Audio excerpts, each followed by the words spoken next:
Dinas Perhubungan Banjarmasin diminta untuk terus menggali potensi-potensi pendapatan asli daerah secara maksimal, sehingga bisa meningkatkan pendapatan pemerintah kota baik dari sektor pajak maupun retribusi.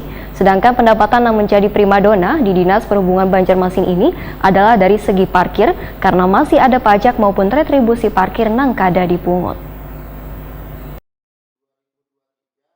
Dinas Perhubungan Banjarmasin diminta untuk terus menggali potensi-potensi pendapatan asli daerah secara maksimal sehingga bisa meningkat pendapatan pemerintah kota baik dari sektor pajak maupun retribusi. Sedangkan pendapatan yang menjadi primadona di Dinas Perhubungan Banjarmasin ini adalah dari segi parkir, karena masih ada pajak maupun retribusi parkir yang kada dipungut. Demikian diperhatikan Wakil Ketua DPRD Banjarmasin Muhammad Yamin Wetakuni Prima TV di sela-sela pembahasan anggaran jelang tengah hari Rabu 3 Agustus 2022.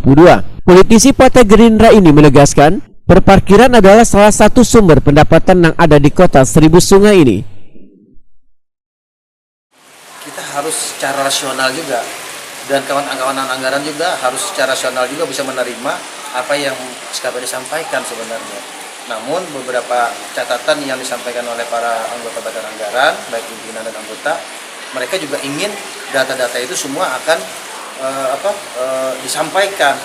Jadi karena anggota dewan ini juga, khususnya anggaran ini, melihat keadaan dan kondisi di kota Banjarmasin. Tadi saya sampaikan contohnya bahwa parkir ada di Banjarmasin ini 170 titik parkir kan. Nah, namun dari pengawasan kami anggota Banggar, khususnya anggota dewan, itu masih banyak titik parkir yang masih belum terjamah. Namun disampaikan oleh kepala dinas bahwa masih ada juga beberapa titik tapi tidak ada izin. Nah, ini yang jangan dibiarkan. Kalau memang tidak ada izin ya segera disosialisasikan sesuai peraturan daerahnya kan, perda parkir kan. Nah, itu yang perlu diingatkan kembali. Kepala Dinas Perhubungan Banjarmasin Slamet Bekjo menyatakan di tahun 2021 Dinas Perhubungan Banjarmasin masih mengelola pajak wan retribusi parkir. Namun per Januari tahun 2022 Dinas Perhubungan hanya mengelola retribusi parkir yang berada di pinggir jalan, sedangkan pajaknya dipungut BPKPAD Banjarmasin. Walaupun demikian, Slamet Bekjo menyatakan tetap optimis bisa mencapai target retribusi parkir tahun 2022 ini.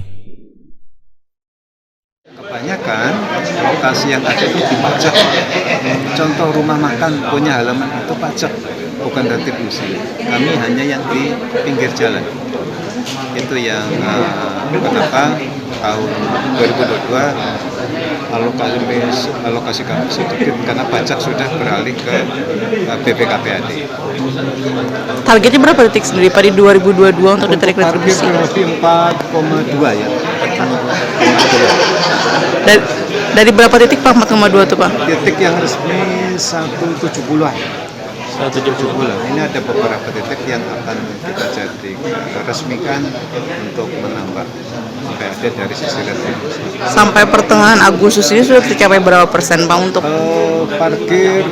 Untuk parkir ya, parkir itu 40%, hampir 50%. optimis bisa tercapai lah Pak dengan target yang saya rasa yakin tercapai untuk retribusi parkir.